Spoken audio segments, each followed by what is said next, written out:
이번에는 무주택자 서민들을 위한 대출을 줄였어요. 청약이 당첨됐어요. 입주를 하게 되면 대출을 받아야 될 거 아니에요. 근데 디딤돌 대출을 안 내주겠다 이거예요.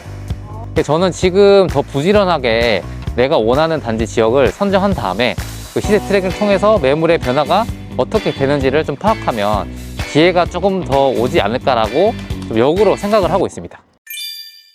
일단 대출을 볼 때는 기금대출이랑 시중은행 대출 두 개를 나눠야 되거든요. 우리가 시중은행들 있잖아요. 거기서 받는 일반 시중은행 대출이 있고 이제 기금에서 운영하는 대출이 있고, 목적이 뭐냐? 무주택자 서민들을 위해서 제공을 해주겠다. 그러니까 서민들을 위해서 제공해주다 보니까 소득이라든지 자기 재산이라든지 이런 조건들이 조금 더 까다로워요. 그래서 소득이 높은 사람들은 신청을 못하거나 아니면 주택 가격이 많이 높다거나 기준 가격이 있거든요. 그런 것들 제한을 둬서 많은 사람들한테 진입 장벽을 좀 높이겠다 라고 하는 게 기금 대출인데, 이번에는 무주택자 서민들을 위한 대출을 줄였어요. 뭐 보금자리론, 신생아 특례, 그 다음에 디딤돌 이렇게 있는데 여기서 디딤돌 대출을 규제를 한 거죠. 디딤돌 대출이 이번에 뭐 얼마나 축소됐길래 네. 사람들이 그렇게 얘기가 많은 거예요? 여기에 대한 히스토리가 또 있긴 하거든요. 되게 웃긴 게 네. 이게 10월 달에 갑자기 정부에서 디딤돌 대출을 규제하겠다 뜬금없이 발표를 했어요. 그러니까 서민들의 반발이 심하잖아요. 네. 그렇게 해서 그 다음날 이게 민원이 많이 들어오니까 어제 했던 거를 철회하고 유예를 시키겠다 라고 했는데, 또 국토교통부에서는 자기들은 그럴 일 없다, 일단은 유예라든지 철회라는 건 기사가 사실이 아니다라고 발표를 해버렸거든요. 그러고 나서 며칠 뒤에 공식적으로 보도자료를 냈어요. 우리는 일단 너무 급하게 한 점에 대해서는 조금 이렇게 사과의 말씀 드린다. 정당하게 맞춤형 관리 방식으로 해서 규제를 일단 할 거니까 기다려라고 한 뒤에 최근에 맞춤형 관리 방안이라고 해서 디딤돌 대출을 규제를 해버렸어요. 그래서 그 내용 중에 원래는 세 가지가 있었는데, 그 생애 최초라고 해서 생애 처음으로 주택을 구입하는 사람들한테는 주택을 담보로 했을 때 최대 80%까지 대출을 해줬거든요. 근데 이거를 70%까지 줄인다고 얘기를 했다가 이거는 아예 시행을 안 하고 그냥 그대로 유지를 하는 조건으로 놔뒀고요. 두 번째가 뭐냐? 그 한도가 좀 줄어들어요. 일단은 만약에 제가 PD님한테 막 검증을 했어. 개인 신용을 봤을 때는 4억까지 대출을 받을 수 있습니다 하면 그럼 저 4억 나오는 거야 라고 생각할 거 아니에요. 근데 그 4억이 다 나온 게 아니에요. 거기서 일정 금액을 빼게 되는데 그게 뭘까요? 이게 약간 용어를 처음 들어보신 분 있거든요. 이게 방공제라는 게 있는데, 우리가 얘기하는 이 방이 방 하나, 방 두 개, 방 세 개, 뭐 안방, 뭐 작은 방 이렇게 할 때 그때 그 방이에요. 이게 예전부터 어떤 의미였냐면 소액 임차인들을 위해서 보증금을 최대한 안정적으로 경매에 넘어가더라도 지켜주겠다라는 개념으로 해서 최우선 변제금이라는 게 있어요. 일단 그게 방공제라는 의미인데, 보통은 이게 지역마다 다른데 서울은 5,500만 원을 제외하고 줘요. 나중에 이게 집에 경매가 넘어가더라도 임차인한테는 5,500만 원을 보존시켜 주겠다 라고 해서 내 대출 금액 한도에서 5,500을 뺐거든요. 근데 이게 빼면 나는 되게 불리하잖아요. 그래서 이게 보험을 또 들 수 있어요. 그러면 5,500을 안 빼도 되는데 그 보험을 이제 아예 못 들게 막는 거예요. 그래서 서울 같은 경우는 5,500, 나머지 기타 지역은 4,800부터 해서 2,800대까지 이제 바꾸게 되는 거죠. 그러면 이제 그건 방공제는 의무적으로 가격을 빼면 이제 4억 받을 수 있다 했는데 거기서 5,500을 생각하게 되면 3억 4,500까지 나온다 라고 생각하시면 됩니다. 갑자기 확 줄어든 느낌인데 네. 그렇다면 앞으로는 매수할 때 어떤 식으로 계획을 세우면 될까요? 되게 애매하거든요. 지금 11월이잖아요. 네. 보통은 계약서 쓰고 잔금 시점을 평균 두세 달 잡거든요.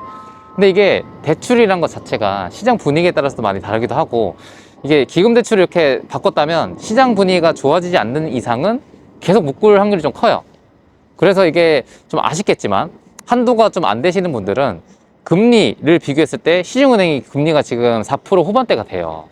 근데 기금대출은 2%대, 디딤돌은 그러거든요. 그러니까 차이가 많이 나잖아요.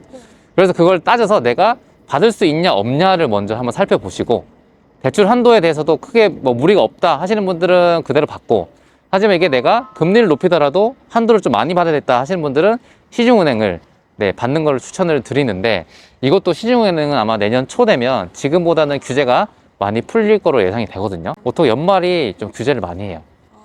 그래서 내년 초에 잔금을 좀 잡는 게 현명하지 않을까. 왜냐면 이제 11월이기 때문에 얼마 안 남았잖아요, 올해.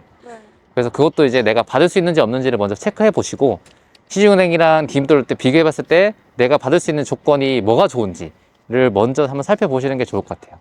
근데 제가 말씀 안 드린 또 한 가지 또 있거든요. 아, 그게 뭔지 아세요? 뭔지 모르겠어요. 야, 이거는 좀 타격이 커요. 이것도 디임돌 대출을 받을 수 있냐 없냐예요. 아까 전에 반공제는 내가 받을 수 있는데 한도가 좀 줄어드는 거잖아요. 네. 근데 이번 두 번째 규제는 뭐냐면, 내가 신축 아파트를 살 수 있는 권리 청약에 당첨됐어요. 네. 그럼 내가 이제 입주를 하게 되면 대출을 받아야 될 거 아니에요. 근데 디임돌 대출을 안 내주겠다 이거예요. 아, 취급을 아예 안 해줘. 이게 어떤 거냐면, 보통 우리가 입주할 때 집단 대출이라고 해서 대출을 받아요. 네. 예를 들면 우리가 출생신고를 하면 법적인 서류상에 내가 이게 존재하는 거잖아요. 아파트도 신축이 되면, 완공되면 이게 보존 등기라는 게 있어요. 그냥 출생신고를 하게 되는 건데 이게 기간이 몇 달 걸리거든요. 그래서 주택을 이제 담보로 원래 은행에서 빌려주는데 이게 안 되니까 후치담보라는 명목으로 해서 어차피 나중에 등기가, 보존 등기가 날 거니까 이거를 신용해서 미리 해주겠다라는 게 후치담보거든요. 그때 디임도 대출을 해줬는데 이제는 안 해주겠다 라고 한 거예요. 그래서 이것도 물론 또 조건이 있어요. 12월 1일까지 입주자 모집 공고가 난 단지, 그리고 입주 시작 기간이 내년 6월 30일까지만 되면 그 사람들은 유예를 시켜주겠다. 디임도 대출 취급을 해주겠다. 대신에 방중기 적용시킬 거다. 그래서 이게 당장에 내년까지 입주를 상반기에 마치는 분들은 그래도 디임도 대출을 받을 수 있는 여건이 되지만, 그게 아닌 분들은 지금 제한을 뒀기 때문에 디임도 대출 자체를 못 받으니까 뭔가 좀 너무 좀 심하지 않나? 라는 생각이 좀 들기도 합니다. 저도 이 부동산을 많이 관심 있게 보고 있지만, 대출이 7월달, 8월달까지만 해도 시중은행에서는 금리가 3%, 한 3.5% 됐었거든요. 근데 지금 4% 후반대가 최소 금리니까, 이게 기준금리가 내려가도 가상금리를 붙여버리니까 참 시장이 좀 확실히 거래가 많이 줄기도 하고 영향을 받긴 하는 것 같아요. 그렇다면 대출이 풀리는 시기인 연초를 노리는 게 조금 더 유리할 수 있겠네요. 네, 그래서 지금은 부동산도 많이 가보고 하면 거래가 잘 안 되거든요. 그럼 이게 이 기간이 지속되면 진짜 팔고 싶어 하는 사람들이 있을 거예요. 네. 근데 이 사람들이 가격을 또 내리는 시점이 분명히 오기도 할 거거든요. 그래서 저는 지금 더 부지런하게 내가 원하는 단지 지역을 선정한 다음에 그 시세 트랙을 통해서 매물의 변화가 어떻게 되는지를 좀 파악하면 기회가 조금 더 오지 않을까라고 좀 역으로 생각을 하고 있습니다. 지금 저랑 피디님처럼 현장에 자꾸 나와보고 분위기 살펴보고 부동산도 또 들어가보고 시세도 파악하면서 기회를 잡는 게 가장 우선적이지 않을까. 너무 절망만 하지 마시고 또 그 절망 속에서 기회를 찾을 수 있으니까 다들 힘내셨으면 좋겠습니다. 제가 이슈가 있을 때마다 이렇게 좀 구체적으로 설명을 해드릴 테니까 꼭 구독, 좋아요 눌러주시고 앞으로도 좋은 내용으로 좀 찾아뵙도록 하겠습니다. 안녕.